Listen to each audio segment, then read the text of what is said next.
Assalamualaikum warahmatullahi wabarakatuh. Bapak Ibu yang hormati, saya ucapkan selamat malam, selamat ketemu dengan saya. Izinkanlah pada kesempatan pada malam hari ini, mohon maaf ya, saya membuatnya ini pada malam hari ini pada malam hari, sehingga saya ucapkan selamat malam. Kalau Bapak Ibu membukanya pas pagi hari, siang hari atau janggal ya, tapi ya tidak apa-apa. Yang jelas mudah-mudahan ini nanti bisa bermanfaat untuk kita semua. Terutama saya pada kali ini akan menjelaskan sedikit tentang koperasi Kosmari. Bapak Ibu yang hormati, pada 2 hari yang lalu ya, Pak Dwi Nugroho sudah membentuk grup di Koperasi Kosmari. Ini harapannya agar efektif dan koperasi kita semakin sehat, semakin membuat sejahtera anggotanya. Dan kemudian kemarin itu Pak Dwi Nugroho sudah mengirim laporan keuangan koperasi kita tahun ini, tahun 2020. Bapak Ibu di situ sudah bisa melihat nanti berapa SHU yang Bapak Ibu terima, di situ sudah ada. Dan di undangan, maaf, selain share laporan keuangan juga nge-share undangan, yang mana undangan ini saya sebutkan saja.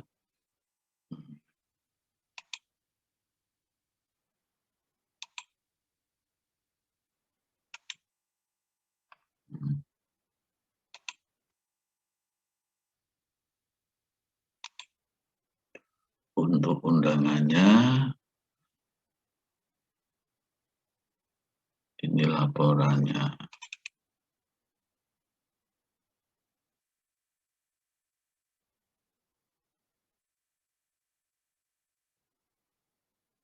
Ya, kemudian undangannya.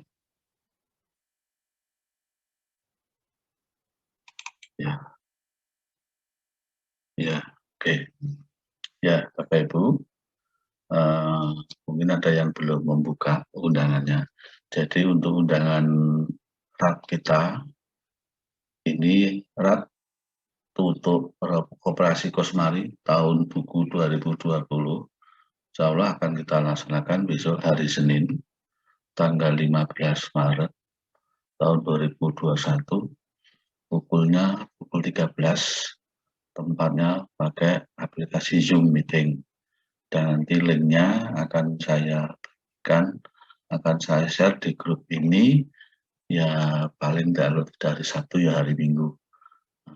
Itu. Dan mohon untuk diperhatikan, tidak direncanakan itu. Nah, di bagian bawah undangan, di sini dituliskan, dimohon, Bapak Ibu dimohon memberi masukan sebelum RAT, paling lambat hari Sabtu, tanggal 13 Maret, via WA pengurus. Bisa ke saya, atau ke Pak Dwi Nugroho, atau kepada pengurus yang lain. Kemudian juga Bapak Ibu dimohon untuk masukan untuk pergantian pengurusan baru. Maksudnya Bapak Ibu bisa mengusulkan nama-nama yang nanti untuk dijadikan pengurus.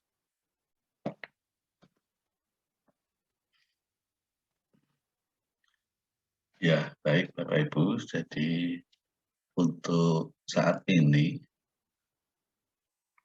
pengurus koperasi kita itu ketentuannya, pengurus koperasi itu jumlahnya harus ganjil, harus ganjil, jumlahnya antara 5 sampai 11. Nah, saat ini yang aktif di koperasi kita itu pengurusnya, Bapak Kepala Sekolah bukan tidak termasuk pengurus, tapi dalam ini adalah sebagai teman, sebagai penasihat, penanggung jawab. Ini ketua saya dan Pak Dwi Nugroho, sekretaris Bu Nur Isnaini. Nah, kenapa ini hanya satu? Karena sebetulnya pada waktu pemilihan dulu ada 2 dengan Bu Maria Yani. Tapi karena Bu Maria Yani pensiun, beliau mengundurkan diri dan sudah keluar. Ini belum ada pergantian. Bendaharanya Bu Ciharini dan Pak Jumadi, pembantu umumnya Bu Umi, Bu Merim, Mbak Mur. Dan perlu saya sampaikan, Bu Umi ini nanti juga harus ada yang menggantikan, karena Bu Umi juga alhamdulillah insya Allah nanti pensiun. Pengawasnya Bu Mada, ini juga boleh maksimal 3, minimal 1.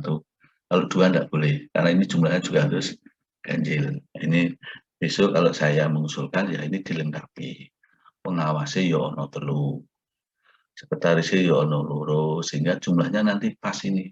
Sekarang kalau saya hitung jumlahnya itu 1, 2, 3, 4, 5, 6, 7, 8, hanya 8 pengurusnya.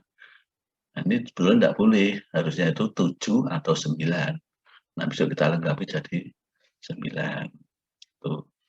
Nah, begitu Bapak Ibu. Jadi harapan kami nanti biar RAP itu bisa efektif, 40 menit sudah bisa menyelesaikan semuanya, maka sebelum RAP, seperti tadi, kami ingin masukan dari Bapak Ibu. Sehingga pada saat RAP nanti semuanya sudah jelas. Untuk laporan pun Bapak Ibu bisa mulai melihat lagi, dicermati lagi tentang laporannya itu. Yang jelas untuk tahun ini aktifnya koperasi itu hanya 9 bulan. Karena yang 3 bulan kemarin pada saat karena ada banyak masukan dari anggota supaya untuk angsuran dihentikan, maka kemarin kita hentikan selama 3 bulan. Sehingga aktifnya koperasi tahun 2020 ini hanya 9 bulan. Dan otomatis ini akan mempengaruhi SHU. Karena pendapatannya jelas turun 3 bulan dari 12 bulan. Nah, sehingga memang signifikan juga menurunnya sekitar 30%. Ini di SHU di laporan keuangan itu sudah dicantumkan, di situ sudah ada penurunannya sekitar 30%.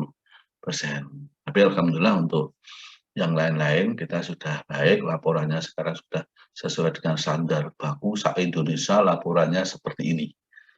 Struktur laporannya. Jadi tidak pusing-pusing lagi untuk membuat laporan, karena sudah ada standarnya. Dan kemarin kita memang dapat bimbingan dari Dinas Koperasi melalui penyuluh koperasi, dan memang sekarang ini pemerintah sangat intens untuk membina koperasi-koperasi, termasuk koperasi yang ada di sekolah kita. Dan kebetulan sekali kemarin yang termasuk salah satu yang ditunjuk untuk mendampingi di sini itu dulu murid SMA 1 Depok, Mbak Nuha itu. Nah, sekarang dia bekerja di Dinas Koperasi sebagai penyuluh. Nah, ini alhamdulillah untuk laporan sekarang sebetulnya laporannya sudah selesai beberapa waktu yang lalu. Tapi karena ya situasi seperti ini belum bisa mengadakan RAP. Nah, tapi alhamdulillah kemarin sudah atas izin dari kepala sekolah, kita sudah bisa melaksanakan Zoom, melaksanakan RAP walaupun hanya dengan pakai Zoom ini. Demikian Bapak Ibu, jadi untuk yang ini, untuk laporannya secara singkat seperti itu. Nanti kalau diperlukan saya jelaskan yang laporan keuangan. Tapi yang jelas untuk kepentingan RAP besok, Senin itu akan kita laksanakan dengan menggunakan aplikasi Zoom. Nah, begitu Bapak Ibu penjelasan singkat dari kami, dan mohon maaf kalau ada yang kurang pas, kurang berkenan. Nanti ya ini saya merekamnya juga pakai Zoom meeting ini ya, pakai Zoom sambil belajar. Ini biasa juga saya pakai gunakan untuk pembelajaran di kelas. Begitu Bapak Ibu, nanti kita sambung lagi. Dan kurang lebih saya mohon maaf, saya kira Assalamualaikum warahmatullahi wabarakatuh.